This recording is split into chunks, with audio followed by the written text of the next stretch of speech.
O Homem de Giz. Prólogo. A cabeça da rapariga descansava sobre um pequeno monte de folhas castanhas e cor de laranja.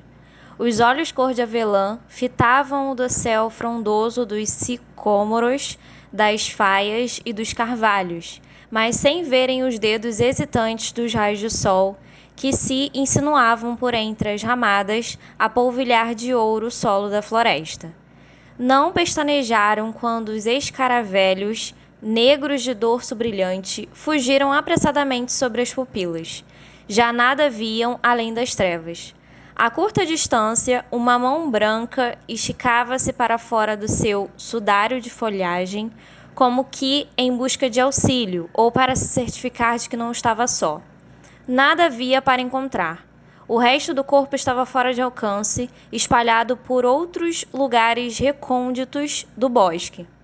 Perto dali, um ramo fino estalou com o som de um petardo na quietude da floresta e um bando de pássaros levantou voo, espavorido, de entre a vegetação baixa. Alguém que se aproximava. Ajoelharam ao lado da rapariga de olhos sem vida e as suas mãos acariciaram-lhe com ternura o cabelo e afagaram-lhe o rosto frio com dedos trêmulos de excitação. Levantaram a cabeça, sacudiram algumas folhas que se agarravam aos bordos irregulares do pescoço e colocaram-na com cuidado dentro de um saco, aninhada entre fragmentos de paus de giz. Ao fim de um momento de reflexão, fecharam-lhe os olhos. Depois, correram o fecho do saco, levantaram-se e levaram-na consigo. A polícia e os especialistas forenses chegaram algumas horas mais tarde. Numeraram, fotografaram, examinaram e, por fim, transportaram o corpo da rapariga para a morgue, onde permaneceu durante várias semanas a aguardar que o completassem. O que nunca aconteceu. Realizaram-se buscas exaustivas, houve interrogatórios, fizeram-se apelos, mas apesar de todos os esforços dos detetives e dos voluntários da cidade, a cabeça nunca foi encontrada e o corpo da rapariga, encontrado no bosque, nunca foi reconstituído. 2016. Comecemos pelo princípio. O problema é que nunca estivemos de acordo quanto ao princípio. Foi quando Gavi Gordo recebeu o balde com paus de giz como presente de anos? Foi quando começávamos a desenhar bonecos de giz ou quando eles começaram a aparecer por sua iniciativa? Foi quando se deu o terrível acidente ou quando encontraram o primeiro corpo? São muitos princípios. Na minha opinião, qualquer um pode assinalar o começo, mas creio que tudo teve início naquele dia na feira. É desse dia que me recordo melhor. Por causa da rapariga do carrossel, evidentemente, mas também porque foi o dia em que tudo deixou de ser normal. Se o nosso mundo fosse um globo de neve, seria o dia em que um deus qualquer o sacudiria com violência e o voltaria a pousar. Mesmo depois dos flocos e a espuma terem assentado, as coisas já não eram como antes, não eram iguais. Podiam parecer iguais através do vidro, mas lá dentro era tudo diferente. Foi também nesse dia que conheci o Sr. Halloran. Para falar de princípios, é tão bom como outro qualquer. 1986. Hoje vamos ter tempestade, Ed. O meu pai adorava prever o tempo numa voz grave e autoritária, como as pessoas da televisão. Fazia-o sempre em tom seguro e afirmativo, embora em geral se enganasse. Olhei pela janela para o céu de um azul sem mácula, tão brilhante que era preciso semicerrar os olhos para o fitar. Não me parece que vá haver tempestade, papá. Contrapus com a boca cheia de sanduíche de queijo. Porque não vai haver nenhuma, disse a minha mãe, que tinha entrado súbita e silenciosamente na cozinha, como um guerreiro ninja. A BBC diz que vai ser um fim de semana de sol e calor. E não fales com a boca cheia, Ed, acrescentou. Fez o meu pai, como sempre fazia quando discordava da minha mãe, mas não se atrevia a contrariá-la. Ninguém se arriscava a discordar da minha mãe. A mamãe era e continua a ser uma personagem intimidante, alta, de cabelos pretos cortados curtos e olhos castanhos capazes de cintilar de alegria, mas que se tornavam quase negros quando estava irritada. E um pouco à semelhança de Incrível Hulk, ninguém desejava vê-la irritada. A minha mãe era médica, mas não era como os outros médicos, daqueles que cosem os golpes nas pernas e que dão injeções a troco de dinheiro. Uma vez meu pai disse-me que ela ajudava as mulheres com dificuldade. Não explicou que espécie de dificuldade, mas pensei que devia ser muito mal para precisarem de um médico. O meu pai também trabalhava, mas em casa. Escrevia para jornais e revistas, mas nem sempre. Às vezes resmungava que ninguém lhe dava trabalho ou soltava uma pequena gargalhada e dizia: "Este mês não tenho audiência, Ed." Na minha opinião de miúdo, aquilo não era um trabalho a sério. Não era um trabalho de pai. Um pai devia usar fato e gravata, sair todas as manhãs para o emprego e regressar ao fim da tarde para o lanche. O meu pai trabalhava no quarto das visitas e sentava-se ao computador de pijama e t-shirt. Às vezes nem se penteava. O meu pai também não se parecia muito com os outros pais. Usava uma grande barba farfalhuda e cabelo comprido, apanhado em rabo de cavalo. Mesmo no inverno, vestia umas calças de ganga esburacadas, cortadas para fazerem de calções, e t-shirts desbotadas com nomes de grupos musicais antigos, como Led Zeppelin e The Who. Por vezes também calçava sandálias. O Gavi Gordo dizia que o meu pai era um hippie do caraças, e era capaz de ter razão. Mas naquele tempo eu considerava aquilo um insulto, dava-lhe um empurrão e ele respondia com um par de murros, de modo que voltava para casa com meia dúzia de nódoas negras e o nariz a sangrar. É claro que mais tarde compreendemos. O Gavi Gordo era capaz de se armar em parvo, um daqueles miúdos gordos que tem sempre de ser os mais barulhentos e mais desagradáveis para afastar os verdadeiros rufiões. Mas também era um dos meus melhores amigos e a pessoa mais leal e generosa que já conheci. "Cuida dos teus amigos, Ed Munster", disse-me uma vez em tom solene. "Os amigos são tudo." Ed Munster era a minha alcunha. O meu apelido era Adams, como na família Adams. Bem sei que o miúdo da família Adams se chamava Pugsley, e Ed Munster era retirado de The Munster, mas naquele tempo fazia sentido, como é próprio das alcunhas, e pegou.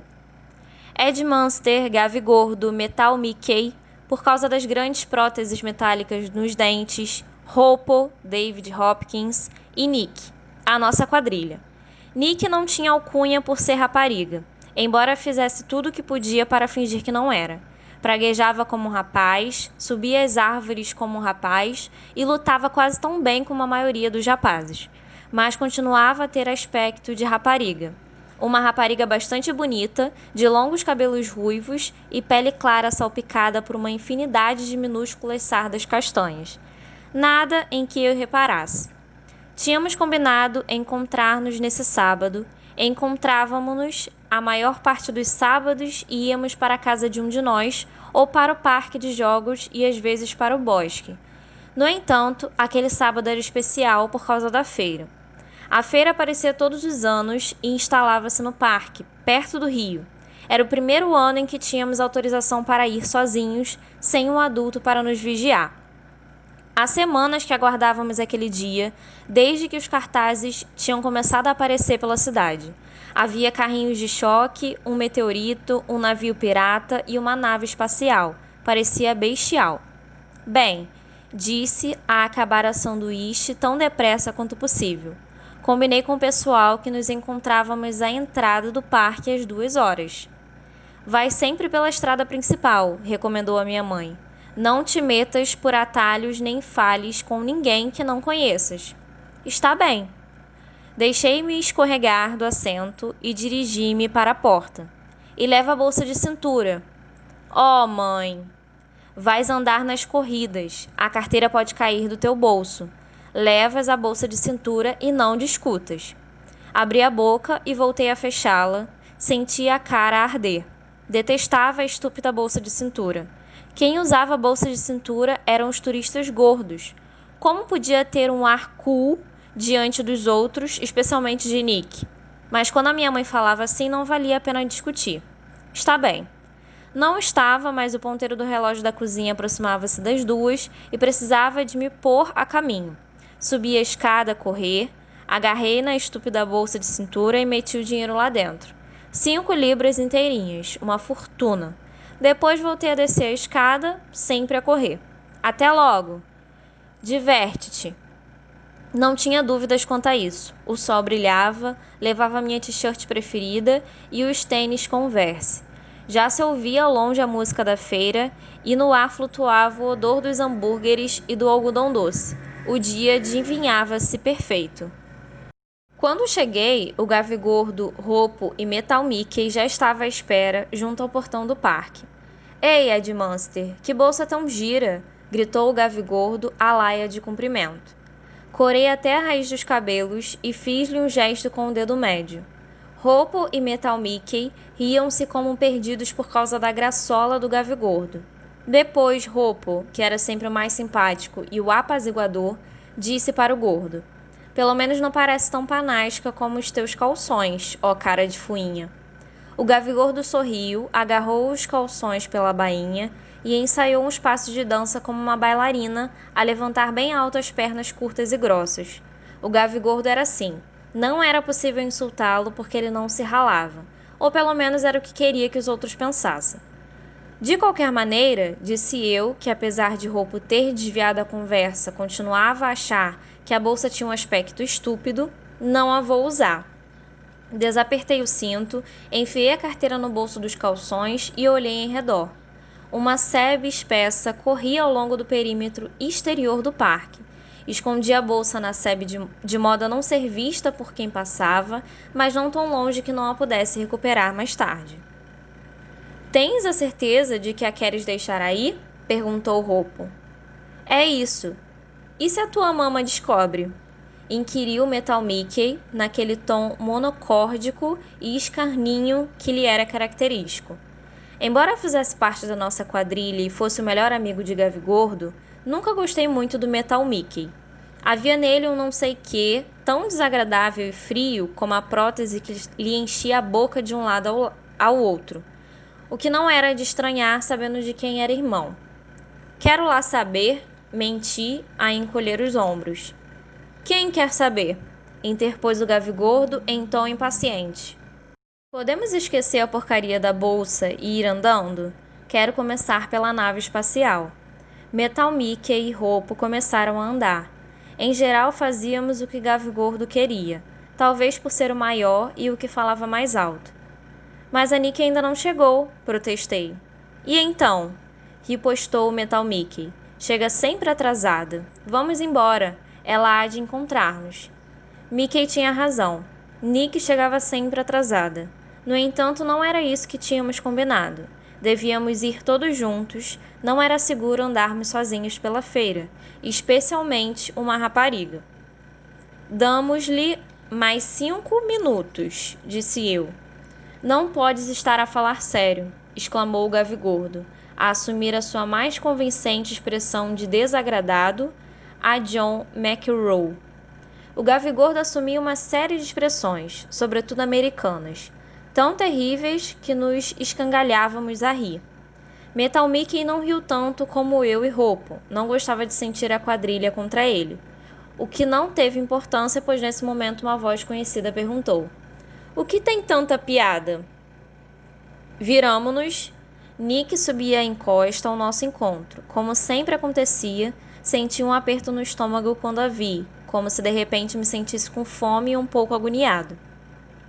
Os cabelos ruivos soltos caíam-lhe pelas costas numa massa emaranhada, quase até a cintura dos calções de ganga puídos. Trazia uma blusa amarela, sem mangas, com florinhas azuis na gola. Apercebi-me de um reflexo prateado no seu pescoço. Uma pequena cruz presa a uma corrente. A tiracolo carregava um grande saco de serapilheira. Vens atrasada, disse o Metal Mickey. Estávamos à tua espera. Como se a ideia tivesse sido dele. O que trazes no saco? Perguntou Ropo. O meu pai quer que eu distribua esta merda pela feira. Tirou um folheto do saco e estendeu. Vem à igreja de São Tomás adorar o Senhor. É a melhor de todas as atrações. O pai de Nick era o vigário da igreja local. Eu nunca fora à igreja. Tanto a minha mãe como meu pai não alinhavam nessas coisas, mas já o tinha visto na cidade. Usava uns óculos redondos, pequenininhos, e a careca dele era coberta de sardas como o nariz de Nick. Sorria sempre e cumprimentava-me, mas sempre o achei um tanto assustador. Ora, cá está um monte de merda mal cheirosa meu, disse Gavi. Merda mal cheirosa ou merda voadora era outra das frases favoritas do Gavi Gordo, em geral seguida de meu, com uma pronúncia requintada, sabe-se lá por quê. Não vais fazer, pois não?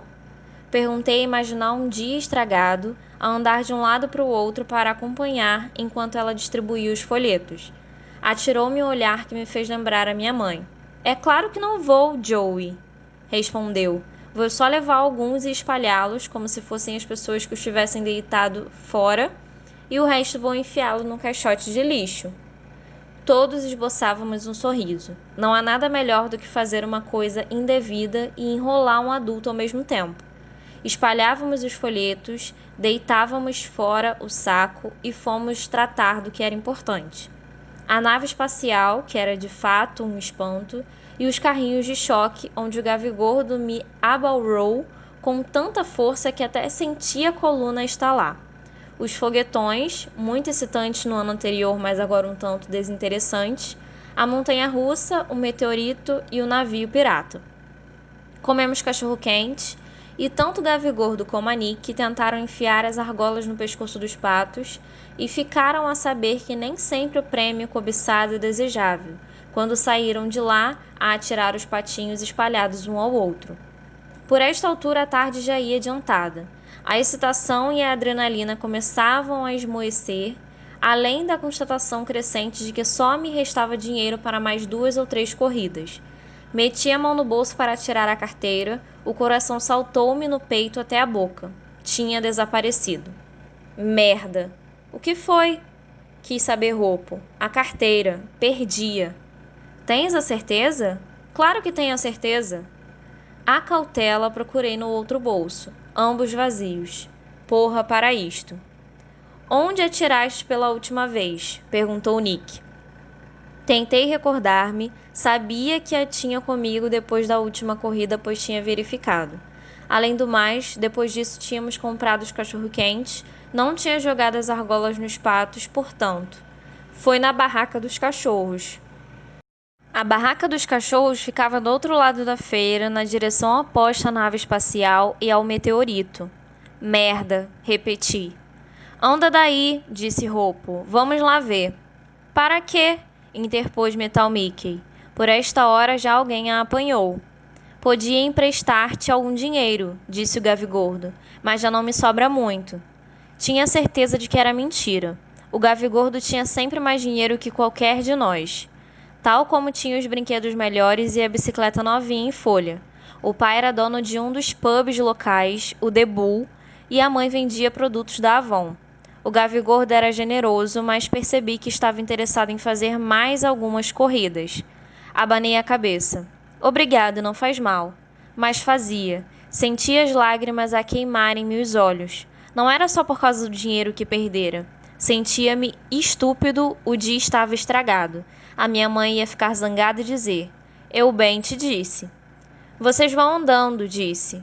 Eu volto para trás para procurar a carteira. Não vale a pena todos perdermos tempo. Bestial, aproveitou logo Metal Mickey. Vamos embora, vamos. Afastaram-se embaraçados, mas percebi que tinha ficado aliviados. O dinheiro perdido não era deles e o dia estragado também não. Comecei a atravessar a feira em passo acelerado, em direção à barraca dos cachorros. Ficava mesmo em frente do carrossel, que usei como um ponto de referência. Era impossível não dar com o velho carrossel carnavalesco, mesmo no centro da feira. A música berrava, distorcida pelos alto-falantes roufenhos, as luzes multicolores piscavam e os foliões gritavam enquanto os assentos de madeira rodopiavam cada vez mais depressa sobre o estrado de madeira do carrossel. Quando cheguei mais perto, comecei a olhar para o chão, a movimentar-me com mais cuidado. Lixo, papéis de embrulhar os cachorros, nada de carteira. Claro que não. O Metal Mickey tinha razão. Alguém a devia ter apanhado e surrupiado meu dinheiro. Suspirei e levantei os olhos. A primeira coisa que vi foi o homem branco. Não era o nome dele, evidentemente. Mais tarde vim a saber que se chamava Senhor Halloran e era o nosso novo professor. Era difícil não reparar num homem branco. Para já, porque era muito alto e magro. Vestia umas calças de ganga desbotadas, uma camisa branca muito larga e um enorme chapéu de palha. Parecia aquele cantor dos anos de 1970 de quem a minha mãe tanto gostava, David Brown. O homem branco estava perto da barraca dos cachorro-quentes, a beber por uma palhinha um refresco de cor azulada, enquanto observava o carrossel. Bem, fiquei com a impressão de que observava o carrossel. Acompanhei o olhar dele e foi então que vi a rapariga. Continuava chateado por causa da carteira, mas era um garoto de 12 anos, cujas hormonas começavam a fervilhar. No quarto, nem todas as noites eram gastas a ler histórias aos quadrinhos, debaixo dos lençóis, à luz de uma lanterna. A rapariga estava de pé diante de uma amiga loura, que reconheci como alguém da cidade. O pai dela era polícia ou coisa parecida, mas releguei-a logo para segundo plano. É triste, mas a beleza, a verdadeira beleza, eclipsa tudo e todos em seu redor. A amiga loura era bonita, mas a rapariga do carrossel, como sempre pensaria nela, mesmo depois de saber o seu nome, era verdadeiramente bela. Alta e magra, de longos cabelos escuros e pernas ainda mais longas, tão lisas e tisnadas que cintilavam sob o sol. Vestia uma saia de folhos e um casaco largo com a palavra relax sobre um top verde fluorescente. Tinha um cabelo puxado para trás de orelha, onde uma argola de ouro refugia ao sol. Sinto-me um pouco envergonhado de dizer que a princípio não prestei atenção ao rosto, mas quando ela se virou para conversar com a amiga loura, não fiquei desapontado. Era de uma beleza que fazia doer o coração, de lábios cheios e olhos amendoados. E de súbito desapareceu. Estava ali um minuto antes, vi o rosto dela, e no minuto seguinte aquele guincho terrível de rebentar os tímpanos, como se um animal gigantesco urrasse do centro da terra. Mais tarde vim a saber que fora a cinta do rolamento do velho eixo do carrossel a estourar por causa do excesso de uso e da falta de manutenção. Entrevi um clarão prateado que lhe arrancou metade da cara, a deixar à mostra uma massa iante de cartilagens, ossos e sangue. Muito sangue. Uma fração de segundo mais tarde, sem que tivesse tempo de abrir a boca para gritar, passou por mim uma coisa enorme, negra e púrpura. Ouviu-se um estrondo ensurdecedor e a grande carruagem redonda do carrossel esmagou-se contra a barraca dos cachorros entre uma chuva de pedaços de metal e madeira e mais gritos desenfreados das pessoas que se atiravam para o chão para ali escapar. Qualquer coisa me derrubou e me fez estatelar no chão. Outras pessoas caíram por cima de mim, um pé calcou meu pulso, um joelho atingiu minha cabeça, uma bota pontapeou-me as costelas. Gritei e não sei como consegui desembaraçar-me e rebolar. Voltei a gritar. A rapariga do carrossel jazia ao meu lado. Os cabelos cobriam-lhe o rosto, mas reconheci a t-shirt e o top fluorescente, ainda que estivessem ambos empapados em sangue. Mais sangue lhe escorria pela perna. Um segundo estilhaço metálico tinha rasgado até o osso, logo abaixo do joelho. A parte inferior da perna pendia, apenas presa por alguns tendões. Tentei abrir caminho para me afastar. Era óbvio que a rapariga estava morta. Não podia fazer nada, e foi então que ela estendeu a mão e me agarrou o braço. Virou para mim, a cara desfeita e coberta de sangue. Algures, por entre a massa avermelhada, um olho castanho fitou-me. O outro pendia inerte sobre a face esfacelada. Ajuda-me! Articulou num arranco. Ajuda-me! Quis fugir, queria gritar, chorar e vomitar tudo ao mesmo tempo. Podia ter feito tudo isso se outra mão maior e mais firme não me tivesse agarrado o ombro e uma voz suave não me tivesse dito: Pronto, sei que estás apavorado, mas preciso que me ouças e faças tudo o que eu disser. Virei-me. Lá do alto, o homem branco olhava para mim. Só então me dei conta de que o seu rosto, parcialmente oculto pelas abas do chapéu, era quase tão branco como a camisa. Até os olhos eram de um cinzento enevoado e translúcido. Tinha o aspecto de um fantasma ou de um vampiro, e se as circunstâncias fossem outras, teria tido medo dele.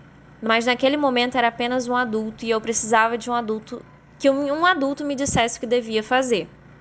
Como te chamas? Perguntou ele. Ed. Muito bem, Ed. Estás ferido? Abanei a cabeça. Muito bem. Mas esta jovem está e temos de a ajudar, está bem? Assenti. O que quero que faças é isto. Segura-lhe na perna com bastante força. Agarrou minhas mãos e colocou-as em volta da perna da rapariga, da perna quente e viscosa por causa do sangue. Percebestes? Voltei a assentir com o movimento da cabeça. Sentia na língua um gosto amargo e metálico. O sangue escorria-me por entre os dedos, embora estivesse a apertar com quanta força tinha. De longe, de muito longe, chegaram-me aos ouvidos os sons de música e os berros das pessoas que se divertiam. Os gritos da rapariga tinham cessado. Jazia imóvel e calada e apenas se ouvia o estertor cada vez mais sumido da sua respiração. Ed, tens de te concentrar, percebeste? Percebo. Olhei para o homem branco, tirou o cinto que lhe prendia as calças de ganga, um cinto comprido demasiado, comprido para sua cintura tão estreita, com buracos feitos por ele para o encurtar. É curioso como nos momentos mais impróprios se repara nas pequenas coisas. Como reparei que o sapato da rapariga do carrossel caíra, um sapato de plástico transparente, cor-de-rosa brilhante, e pensei que ela não devia voltar a precisar dele, com a perna quase cortada em duas. Continuas comigo, Ed? Sim. Bom, estamos quase. Estás a portar-te muito bem, Ed. O homem branco pegou no cinto e enrolou-o à volta da coxa da rapariga. Apertou com força, muita força. Era mais forte do que parecia. O fluxo de sangue diminuiu quase de imediato. Olhou para mim e gesticulou com a cabeça. Já podes largar. Consegui. Afastei as mãos. Desaparecida a tensão, começaram a tremer. Apertei-as contra o corpo debaixo dos braços. Ela vai ficar bem? Não sei. Espero que lhe possam salvar a perna. E a cara? Murmurei. Olhou para mim e qualquer coisa nos olhos cinzento claros me imobilizou. Antes de aquilo acontecer, estavas a olhar para a cara dela, Ed? Abri a boca, mas sem saber o que devia dizer e não percebi por que razão a sua voz perdera a afabilidade. O homem desviou o olhar e disse em voz baixa: Vai sobreviver. É isso que é importante. Nesse momento, um trovão estalou por cima das nossas cabeças e as primeiras gotas de chuva começaram a cair. Creio que foi a primeira vez que fiquei a perceber como as coisas se podem alterar de um momento para o outro. Tudo o que damos por garantido pode desaparecer de súbito. Talvez tenha sido por isso que fixei o momento, para me agarrar a qualquer coisa, para me sentir seguro. Pelo menos foi o que disse para comigo. No entanto, tal como aconteceu com tantas coisas que dizemos para nós mesmos, talvez não passasse de um monte de merda mal cheirosa. No jornal local, aparecemos como heróis. Pegaram em mim e no Sr. Halloran, levaram-no de volta para o parque e fotografaram-nos. Por incrível que pareça, as duas pessoas que estavam no banco do carrossel, que se soltou, safaram-se com alguns ossos partidos e algumas contusões e ferimentos superficiais. Alguns dos que assistiam sofreram golpes profundos e tiveram de levar pontos, e além disso, houve mais algumas fraturas e costelas partidas devido ao pandemônio que se gerou. A rapariga do carrossel, que afinal se chamava Elisa, sobreviveu. Os médicos conseguiram salvar-lhe a perna e o olho. Os jornais chamaram-lhe milagre. Não disseram grande coisa sobre o resto da cara dela. A pouco e pouco, como acontece com todos os dramas e tragédias, o interesse no caso começou a esmorecer. O Gavi gordo deixou de largar piadas de mau gosto, quase todas sobre pernetas, e até o Metal Mickey se cansou de me chamar super rapaz e de perguntar onde tinha deixado a capa. Outras notícias e banalidades ocuparam o seu lugar. Houve um acidente de automóvel na A36, onde morreu um primo de um rapaz que andava na nossa escola. Mary Bishop, que frequentava o 5º ano, ficou grávida. E assim a vida foi continuando como lhe é próprio. Não me importei, já estava um tanto farto daquela história. Não era o gênero de miúdo que gostasse de ser o centro das atenções. Além disso, quanto menos falasse no assunto, menos tinha de me recordar da cara destroçada da rapariga do carrossel. Os pesadelos começaram a ser menos frequentes, as minhas deslocações em segredo ao cesto da roupa suja com os lençóis conspurcados tornaram-se mais raras. A minha mãe perguntou algumas vezes se não gostaria de ir ao hospital visitar a rapariga do carrossel.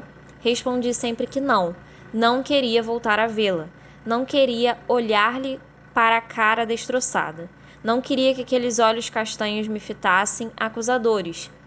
Sei que te preparavas para fugir, Ed. Se o Sr. Halloran não te tivesse agarrado, tinhas me deixado ali a morrer. Creio que o Sr. Halloran a visitou, muitas vezes. Devia ter tempo para isso. Não começava a lecionar na nossa escola antes de setembro. Ao que parecia, resolvera mudar-se com alguns meses de antecedência para a vivenda que tinha alugado para se acostumar à cidade. Achei boa ideia. Todos tinham a oportunidade de se habituarem a vê-lo a deambular por ali, para dissipar todas as dúvidas antes de entrar na sala de aula. Qual era o problema da pele dele? Era um albino, explicaram pacientemente os adultos. Faltava-lhe uma coisa chamada pigmentação, que confere à pele das pessoas normais um tom rosado ou acastanhado. E os olhos? A mesma coisa. Faltavam-lhe os pigmentos. Portanto, não era um fenômeno, um monstro ou um fantasma? Não. Apenas uma pessoa normal como as outras, mas com um problema clínico. Estavam enganados. O Sr. Halloran podia ser muitas coisas, mas normal não constava dessa lista.